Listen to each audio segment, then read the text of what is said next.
Bon les amis, l'heure est grave. Depuis quelques semaines maintenant, je laisse voter mes abonnés pour le choix du sujet de ma prochaine vidéo. Et là, je suis sur les fesses car 34% des votants souhaitent encore une vidéo où je donne des conseils pour se lancer et réussir sur YouTube. C'est pas comme si j'avais fait plusieurs vidéos à ce sujet, sérieusement. Du coup, je me suis dit qu'il fallait que je me réinvente dans cette vidéo pour éviter de donner les mêmes conseils afin de vous apporter une vraie plus-value. Ce que je vous propose aujourd'hui est donc un poil différent. Je serai moins sur la forme du contenu pour me concentrer sur le fond en partageant mon expérience. J'ai analysé mon parcours, je l'ai bien disséqué pour constater qu'il y a eu quelques moments clés depuis le début de cette aventure.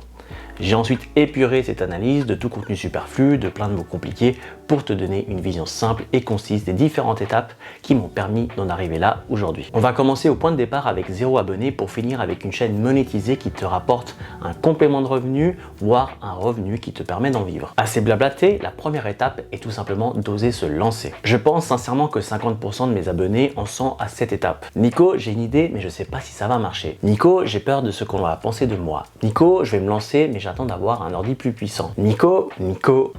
Honnêtement, c'est de loin l'étape la plus importante et la plus dure car se lancer sur YouTube, c'est se lancer dans l'inconnu. Tu vas complètement sortir de ta zone de confort et devoir apprendre énormément de choses. Je peux t'assurer que quand tu te lances, ce n'est pas grave si tu n'as pas le bon matériel, si tu n'as pas une thématique précise, si tu n'es pas à l'aise devant la caméra, si tu n'as pas de logo ou de bannière, etc. etc. C'est en faisant ce premier pas que tu vas apprendre à devenir un créateur de contenu et c'est en pratiquant que tu vas devenir bon et non l'inverse. Voici ma première vidéo. J'ai acheté un micro à 40 balles sur Amazon, je me filme avec le téléphone que j'avais à l'époque, j'utilise la lumière de la chambre et je parle de Bitcoin qui est le sujet que j'avais en tête à ce moment-là. C'est ma pire vidéo en termes de qualité, mais c'est aussi la vidéo dont je suis le plus fier car justement c'est la vidéo qui m'a lancé. Donc arrête de trop réfléchir et crée au moins 10 vidéos avec ce que tu as sous la main. Ton ambition doit être si grande que les obstacles techniques deviennent des challenges intéressants à franchir et que les blocages mentaux disparaissent de ta tête pour de bon. Cette première étape est une zone de test où le but est simplement de te mettre en selle sans trop de pression. Ensuite, il te faut choisir une thématique. Tu viens donc de créer une dizaine de vidéos, tu es beaucoup plus à l'aise avec le montage, à l'aise devant la caméra, tu sais comment créer une miniature, bref, tu sais comment publier du contenu sur YouTube, peu importe sa qualité. Maintenant que tu as acquis une certaine expérience, tu vas devoir donner à tes visiteurs une raison valable de s'abonner à ta chaîne. Je te parle même pas d'algorithme YouTube à ce stade, mais moi qui viens de voir l'une de tes vidéos, je dois comprendre facilement et rapidement quel type de contenu tu proposes afin de décider si oui ou non m'abonner. Sur ma chaîne, je te parle de business en ligne et de YouTube. Si demain je parle d'une autre application sociale, ma vidéo fera un flop, preuve à l'appui. Si je change cette thématique, je vais perdre 3/4 de mes abonnés pour en gagner sûrement des nouveaux. Mais toi qui regardes cette vidéo, je suis sûr que tu feras partie des abonnés absents et c'est normal. Tu t'es abonné à ma chaîne car je t'aide à développer ta propre chaîne et si demain je te parle d'Instagram, tu risques de prendre la mouche. Alors comment trouver une thématique qui fonctionne sur YouTube? Car il suffit pas de trouver une thématique, ce serait trop simple. Il faut trouver une thématique adaptée à YouTube.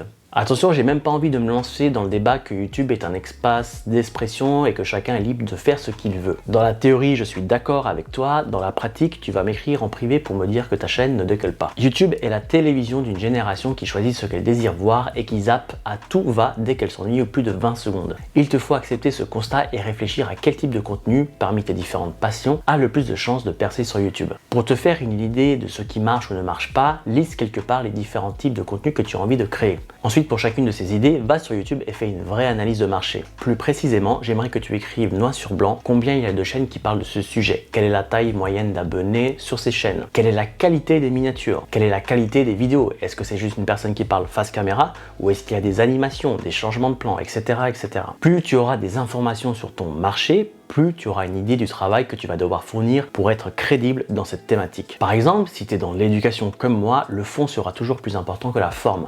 La forme est uniquement un bonus appréciable qui apporte une touche unique à ton contenu. Mais vraiment, tant que tu choisis un sujet que tu maîtrises, tu finiras par trouver une audience réceptive à ce que tu as à dire. Et si ça ne marche pas, c'est que ce contenu est beaucoup trop pointu pour YouTube et qu'il te faut l'étendre un peu. J'aime bien prendre cette vidéo en exemple. Elle a fait un flop total sur ma chaîne alors que créer une liste email est essentiel pour créer un business en ligne. Mais tu vois, YouTube m'a clairement envoyé un signal pour me dire que c'était trop spécifique. Pour ceux qui en revanche font du divertissement, sachez que la route sera encore plus difficile car vous allez faire face à une plus grande concurrence. Après tout, c'est logique, je te rappelle que YouTube est la nouvelle télévision.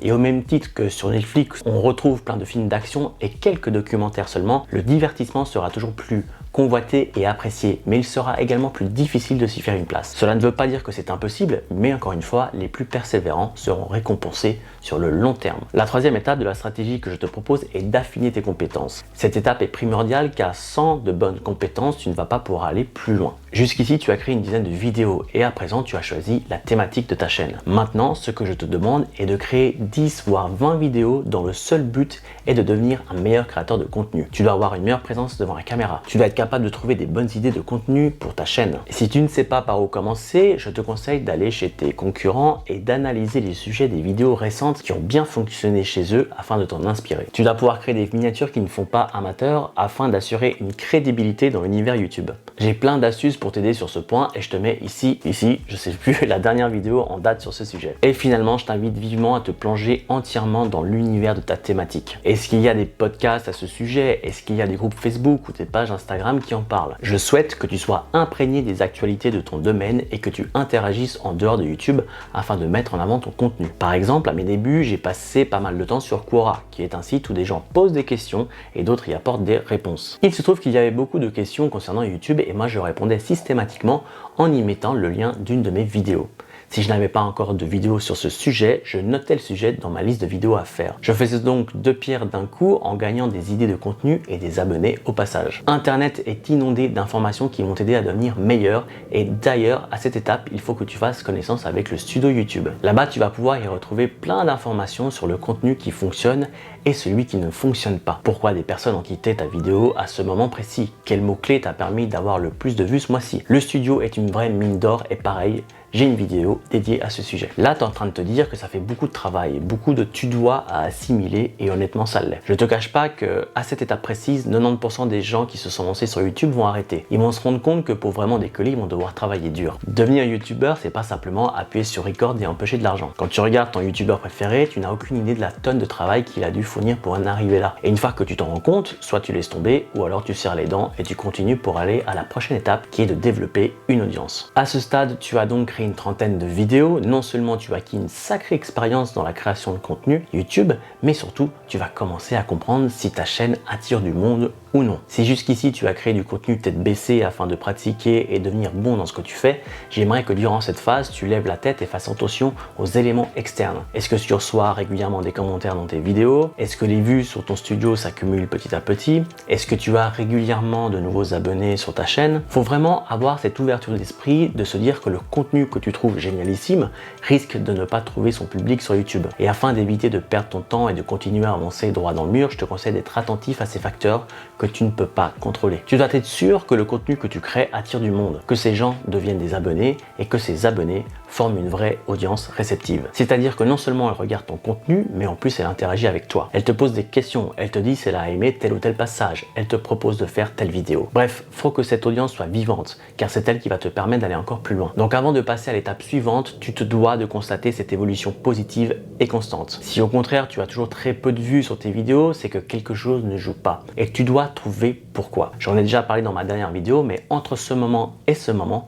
l'unique chose qui a changé sur ma chaîne est la thématique de mon contenu. Ici, je parlais de tout et ici, je parlais spécifiquement de développement de chaîne YouTube. Ici, j'attirais quelques personnes par-ci par-là et ici, j'ai constaté une évolution constante et régulière de mes abonnés et des vues sur mes vidéos. J'avais donc la preuve que le contenu que je proposais avait trouvé une audience qui ne faisait que grandir et c'est ce que tu dois également constater. En revanche, ce qui n'a jamais changé, c'est ma technique. Tout ce que l'on a vu dans l'étape précédente. Je n'ai pas changé ma façon de faire mes vidéos, de les monter ou encore de faire mes miniatures. Tout a évolué avec le temps bien sûr, mais rien n'a changé du tout au tout à part la thématique. L'étape suivante serait de devenir membre du programme YouTube. Pas forcément pour l'argent que cela te permet de gagner, ça je vais en parler ensuite, mais parce que les critères requis pour être éligible au programme sont d'avoir 1000 abonnés et 4000 heures de vues. À mon sens, ce sont des chiffres ronds qui représentent un palier important qu'il faut atteindre pour passer à l'étape suivante. 4000 heures de vues sur ta chaîne, c'est énorme. Il m'a fallu plus d'un an, je crois, pour les atteindre. Mais c'est la preuve indéniable que ta chaîne attire du monde et c'est pas pour rien que YouTube a imposé ces critères. YouTube désire travailler uniquement avec des créateurs de contenu sérieux qui produisent du contenu régulièrement et surtout qui produisent du contenu qui sont vus par des vraies personnes. Donc si à l'étape précédente tu as commencé à constater une augmentation régulière de tes vues et abonnés, j'aimerais maintenant que tu continues de t'améliorer et de continuer à créer du contenu pour créer un effet boule de neige qui va te permettre d'atteindre cet objectif rapidement. Si tu es arrivé jusqu'ici, tu as vraiment toutes les cartes en main, tu as validé ton positionnement, des gens te regardent régulièrement, chaque fois que tu publies une vidéo, tu as quelques commentaires, tous ces signes sont là pour t'indiquer que tu es sur la bonne voie et qu'il te faut continuer. Donc avant de penser à l'argent, focalise-toi à atteindre ces 1000 abonnés et 4000 heures de temps de visionnage. Prochaine étape, on va enfin pouvoir parler de la monétisation. Il est temps de commencer à générer des revenus grâce à ton contenu. Tu connais sûrement les revenus publicitaires, on vient d'en parler. Dès que tu pourras rejoindre le programme partenaire de YouTube, tu toucheras une rémunération sur les vues de tes vidéos. Je vais pas te mentir, à moins de faire des millions de vues par mois, ça va pas te rapporter énormément d'argent. Mais ça fait toujours plaisir. Néanmoins, d'autres possibilités vont s'offrir à toi en fonction du type de contenu que tu produis. Si tu crées du contenu éducatif comme moi, une source de revenus simple et passive à mettre en place, c'est l'affiliation. Chaque fois que je parle de matériel YouTube, que je fais une vidéo sur TubeBuddy ou sur Canva, je mets des liens dans mes vidéos pour vous inviter à essayer ces produits. Chaque fois qu'une personne achète l'un de ces produits, je touche une commission. Cette source de revenus ne cesse de grandir en même temps que mon audience. Plus mon contenu est vu, plus des gens utilisent ces produits et plus je gagne de l'argent. Tu peux également vendre tes propres produits, que ce soit des produits digitaux ou même des formations. C'est ce que j'ai fait aujourd'hui avec mon programme d'accompagnement YouTube Pro Academy, où j'aide les créateurs de contenu à développer leur audience et leurs revenus en ligne. Et honnêtement, tout s'est fait naturellement. À un moment donné, on m'a écrit en privé pour avoir de l'aide dans le développement de leur chaîne YouTube, contre une rémunération, et avec le temps et l'expérience, j'ai sorti mon propre programme. Pour ceux qui font du divertissement, vous pouvez faire du contenu sponsorisé par d'autres marques, créer vos propres produits physiques, créer un cercle privé d'abonnés premium. Il y a tout un tas de possibilités qui s'offrent à vous et j'en parlerai en détail dans une prochaine vidéo. À ce stade, tu as vraiment fait le plus dur, créer de l'influence, rassembler des gens autour de ton contenu. La monétisation sera une étape naturelle de ton aventure car du moment que tu as réussi à développer une audience réceptive à ton message, il te sera très simple de proposer du contenu payant. Dernière étape, développer ta notoriété. Quand j'ai changé de thématique pour me consacrer au développement de chaînes YouTube, j'avais comme objectif de devenir une référence dans ce domaine. Je souhaitais apparaître dans le top 3 des mots-clés les plus recherchés de cette thématique.